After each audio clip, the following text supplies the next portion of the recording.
Welcome back into CBS Sports HQ. I'm Amanda Guerra here with you, along with Colin, Ward-Henninger, and Bill Reiter here. Look, it's been a couple of crazy hours, about 48, 24 hours. I don't even know what we're working with now when it comes to NBA free agency. First and foremost, we're going to play a game here called Fill in the Blank. Bill, how tired are you on a scale of 1 to 10 right now? I'm tired, but not nearly as tired of over the last 24 hours as Sean Marks of the Brooklyn Nets is tired of Kyrie Irving and Kevin Durant. So I'll be okay. Colin, you holding up okay? I'm about a 9 or 10 here. I was battling food poisoning yesterday on top of everything else. So, yeah. Now we find out at the end, and Colin has been doing phenomenal work for us. All right, we're gonna go through this. We're gonna get you some chicken noodle soup here, Colin. We're gonna play, like I said, fill in the blank here. The most underrated move this offseason is, Bill, we'll start with you. I think for me, it's the move in Portland. I think Anthony Simons, good player, respected player. I think people understood this was probably going to happen. But this is a guy that not a lot of folks pay attention to. That tends to happen in the upper Northwest, especially for the guy that's, at least right now, the second most important player on the team. But his per 36-minute numbers are excellent. I think his ceiling is outstanding. And I think it's when, guys, in a few years, he's a really key piece for that team and a great player in the NBA. I think we'll look back and be reminded this is why you give young guys a lot of money if they show some promise. Yeah, to me, the most underrated move of the offseason is PJ Tucker signing with the Philadelphia 76ers. And that's for a couple reasons. One, I think he's a great fit with the 76ers. Not only does he provide that defense, that absolute dog, that playoff performer, but he's a great corner three-point shooter. And James Harden and Tyrese Maxey are going to need that outlet when they penetrate to be able to kick out to the corner. He's going to be able to fill that in. Obviously, he has a history with James Harden, the way that they perform with the Houston Rockets. And also, secondly, they took him away from the Miami Heat, who's going to be one of their top contenders in the East. If you look at the Miami Heat starting lineup, their projected starting lineup, they don't have a power forward. They don't even have one on the roster. So I think twofold, not only getting PJ Tucker to the 76ers to make them better, but also taking him away from the Heat. That makes this the most underrated move for me in this offseason so far. Colin, besides you getting food poisoning, which I can't believe we didn't know until right now, what is the worst move so far this offseason? Yeah, it's been hard for me to really assess the move so far, but one that stood out to me, it's a Lakers move. It's kind of under the radar, but picking up Troy Brown Jr., I just don't really understand this. What the Lakers need to add, I thought they learned this lesson last year, was that they need to add shooting around LeBron and Russell Westbrook if he's going to be there, and Anthony Davis. And Troy Brown Jr. is a career 34% three-point shooter on really low volume. So, he's a nice player. He's versatile. He can guard multiple positions. I really didn't understand it. And really, I didn't understand why they did it on the first day. Isn't Troy Brown Jr. or someone capable, of that ilk going to be available much later in the offseason as kind of a last resort? It just kind of boggled my mind. It's not something that's going to, be on page one of the newspaper or the website, but I just didn't really understand what the Lakers were going for in making a signing like this so early in free agency. So there are several, as Colin noted, B32 in newspaper parlance, guys, that I could reference. But you know what? I've got a view. I'm on an island. NBA Twitter can clip this and make fun of me in a few years when it's horribly wrong. And I'm glad Coach isn't on right now. I hate the Jalen Brunson signing. I just do. And I understand why a team would do it. I recognize how good of a season he had in some moments in the postseason.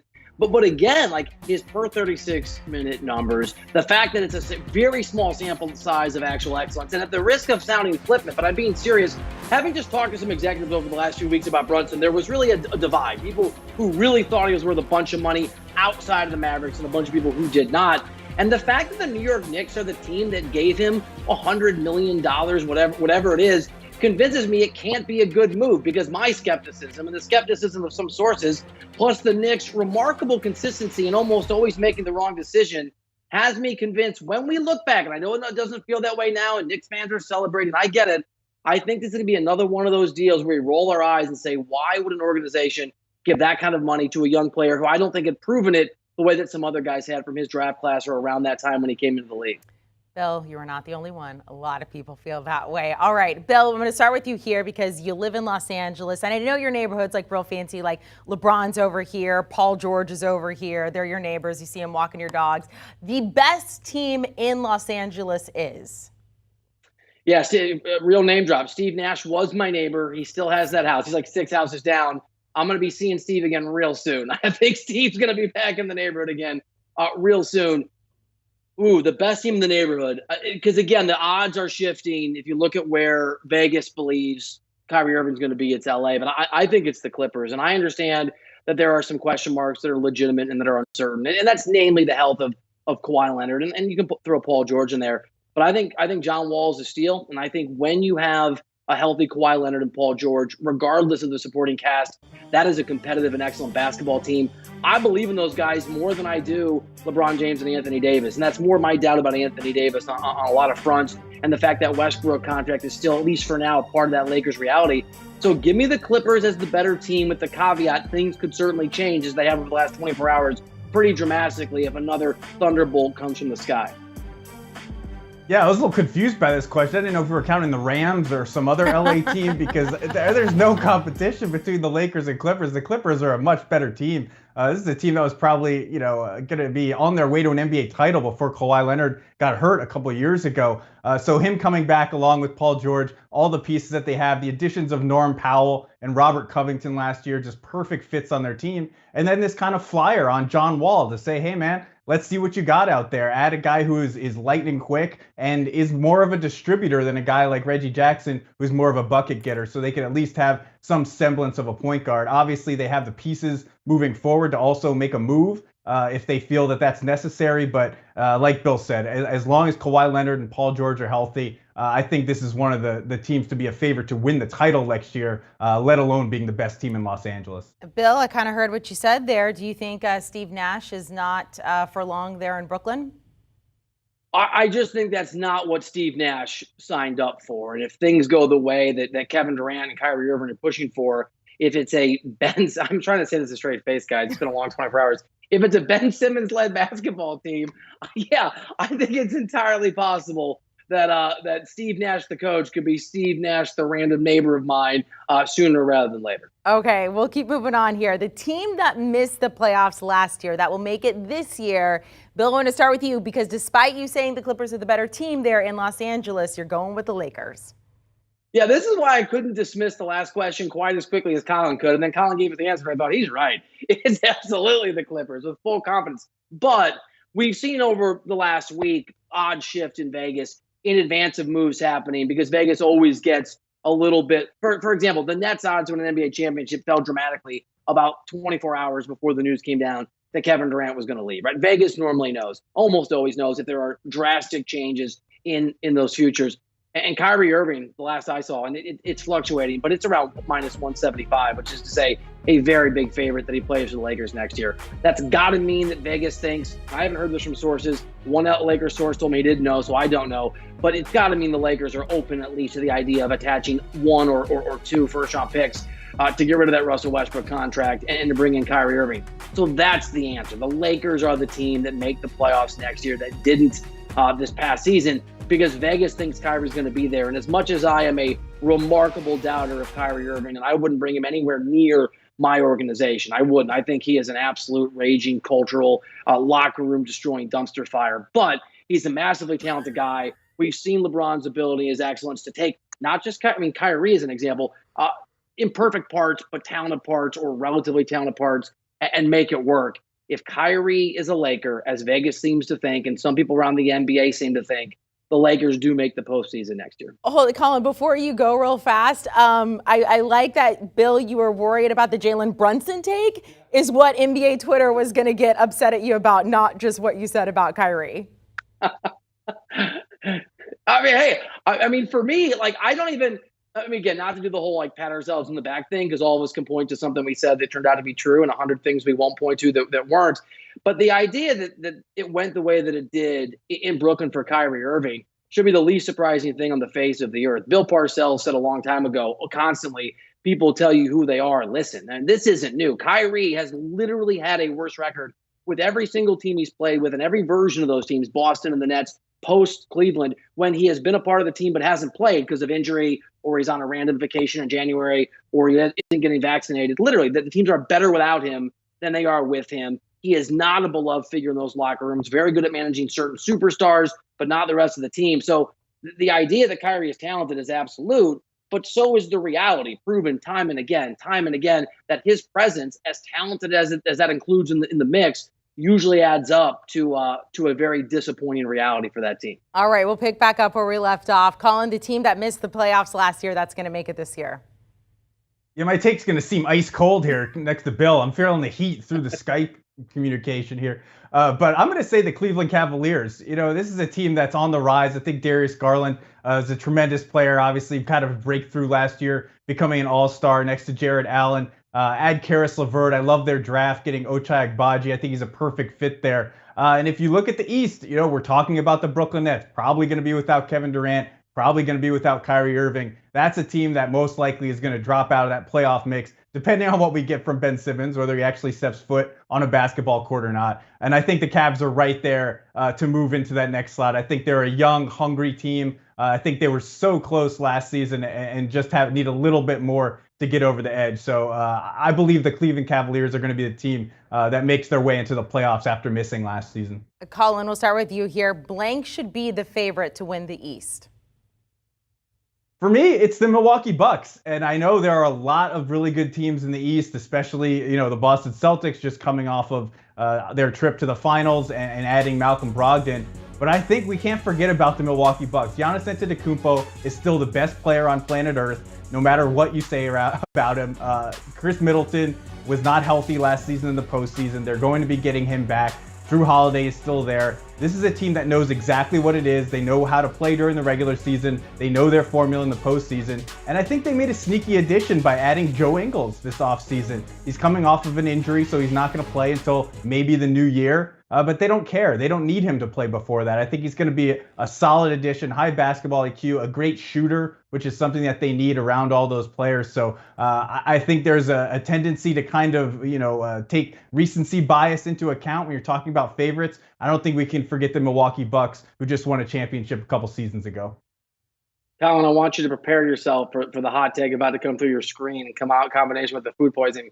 But I 100% agree with you. I mean, I got nothing to add other than that. Everything that Colin said is absolutely right. And I love, and I mean love, the Brogdon addition for the Boston Celtics. And obviously they just played in NBA Finals. But I think Colin's right. The best player on the face of the earth plays in Milwaukee. His Robin, his sidekick, the guy that, helped him win an NBA championship, wasn't healthy this past postseason. And this is a team that's made some quiet moves. And I think just as importantly, I'm going to go back to this Kyrie thing, culture matters. It's not easy to talk about on television. It's not easy to talk about in the radio. It's not easy to write about in a column or in an article that's going to get a bunch of clicks. But culture, at least when it's a good culture is critically important. And for all the focus and talk we've had about Kevin Durant, again, seeking an exit, in this case, forced an exit to one of the best teams in the NBA, and Kyrie and Russell Westbrook, Giannis Antetokounmpo is a superstar who stuck around, who lets his front office, be the front office and make those decisions. That is a team where the locker room was 100% in sync together. They're going to be presumably healthy. It is absolutely the Milwaukee Bucks. And I think by a fairly wide margin over the rest of the contenders in the Eastern Conference. All right, Bill, let's go to the West here. Look, there's still moving parts. Potentially Kyrie, could we see him on the West Coast? Not really sure. Could we see Kevin Durant with the Suns? Again, not really sure here. As of right now, blank should be the favorite to win the West, Bill. As of right now, the Golden State Warriors should be the favorites, and I know there's a little bit of frustration. They've allowed some of those guys, Gary Payton II is a fan favorite to go elsewhere, but the Kevon Looney news that he'll be there is significant. But despite that, they've got young guys that they think can step up. The Golden State Warriors, as the West is currently constructed, should be the favorite. And I'll go further, guys. I'll say, let's say Kevin Durant becomes a member of the Phoenix Suns. And that's obviously a very, very good basketball team if that happens. That's also the betting favorite as it relates to Durant. I still think the Golden State Warriors are the favorite. I think it's much more marginal. I think it's fractional. But the Golden State Warriors have, for me, the best player in the history of the sport currently playing, not named LeBron James, active players. They have a very focused basketball team. They have a ton of depth. Colin covers this team every day. So, Colin, you know more than I do. They really like young guys that they have that they think are going to fill some holes in a small or medium way and over the next year or so and can be really impactful in the years ahead. The Golden State Warriors are remarkable, and let's not forget that just because they're not making a lot of moves because they're already very well put together. Yeah, Bill and I are on the same page for a couple of things here. I think it's the Warriors as well. And as you mentioned, I'm out here in the Bay Area, so I cover this team, so there might be a little bit of bias here. But Bill mentioned culture when he talked about the Milwaukee Bucks. The same thing applies to the Golden State Warriors. We saw with their rapid transition from being the worst team in the NBA to winning a title 2 seasons later. As long as that core four is there, Steph, Clay, Draymond, and now Kevon Looney is re-signed. I think that culture that they bring, they can fill in the pieces around them. Yes, losing Gary Payton II hurts a lot. Yes, losing Otto Porter Jr. hurts a lot. But you add Jonathan Kuminga in there, who's got a year of experience, Moses Moody coming in, and then whatever signings that they can come up with over the course of the rest of the year. And let's not forget, they still have James Wiseman coming back, who was the number 2 pick in the draft. And, despite the kind of mixed reviews in his brief time on the court, has some potential to really help there. So I think that mix of older players, veteran talent, and younger players coming in to fill in those gaps, I think that really makes them the favorite out west this year to repeat. Let's figure out about Kevin Durant, because of course none of us know exactly what's going to happen here. Kevin Durant will be on the blank next season. Colin, I want to start with you because you're going with a team that we're not talking about quite as much right now.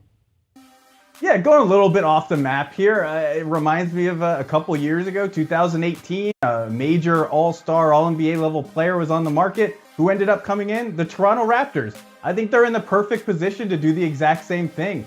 Kevin Durant wants to go to the Suns, but the Nets have no reason to give him his wish. They're going to take the best package available. And to me, the Raptors can present a really intriguing offer. And that's, Pascal Siakam, who's coming off an all-NBA season, probably the height of his trade value. And then you throw in a guy like OG Anunoby, who clearly has been discontent in his role in Toronto. So you add him in, and then whatever picks it takes to get Kevin Durant out there, you're looking at a team with Fred VanVleet, Kevin Durant, Scotty Barnes, a team that is very similar to that Kawhi Leonard team that ended up winning the title. So I think that obviously Durant might have some misgivings about playing in Toronto, but you're talking about Masai Ujiri, who bet on himself with Kawhi Leonard. Let's remember, Leonard said that he had no intention of playing in Toronto. He ended up playing and winning an NBA title. I think the package that Toronto can present to Brooklyn is extremely intriguing. And I think that if Durant actually got there, saw the culture, and got to talk to those guys, I think he'd be excited about playing with that team and potentially winning out east.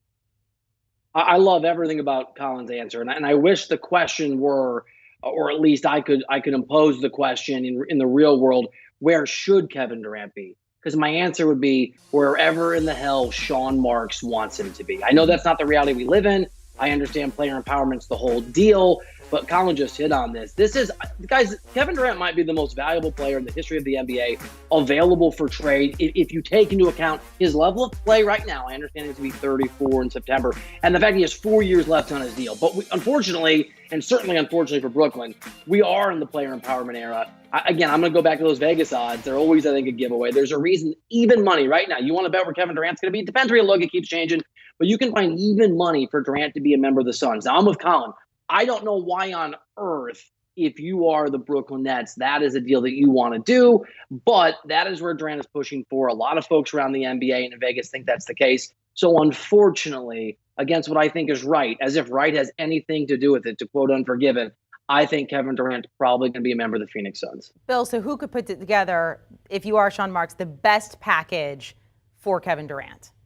So I threw out a crazy on the radio. I threw out a crazy idea just randomly of my own concoction. And then I got a call from a friend who works in the NBA in a front office who actually told me it's something he had been pitching. I think Trae Young and probably pieces would be really interesting in Atlanta, especially now that DeJounte Murray's there. It's not like they have to have Trae Young at the point guard position. I think Memphis could make a really compelling offer to pair him with John Morant. I think, ironically, we've talked about this, Amanda, the Oklahoma City Thunder have a lot to offer. And as I think you and I have discussed here on HQ, I've got another buddy in the NBA who doesn't work for the Warriors. He actually works for someone else, so I can't say who he is. But he's a Warriors fan by birth and by sort of rearing.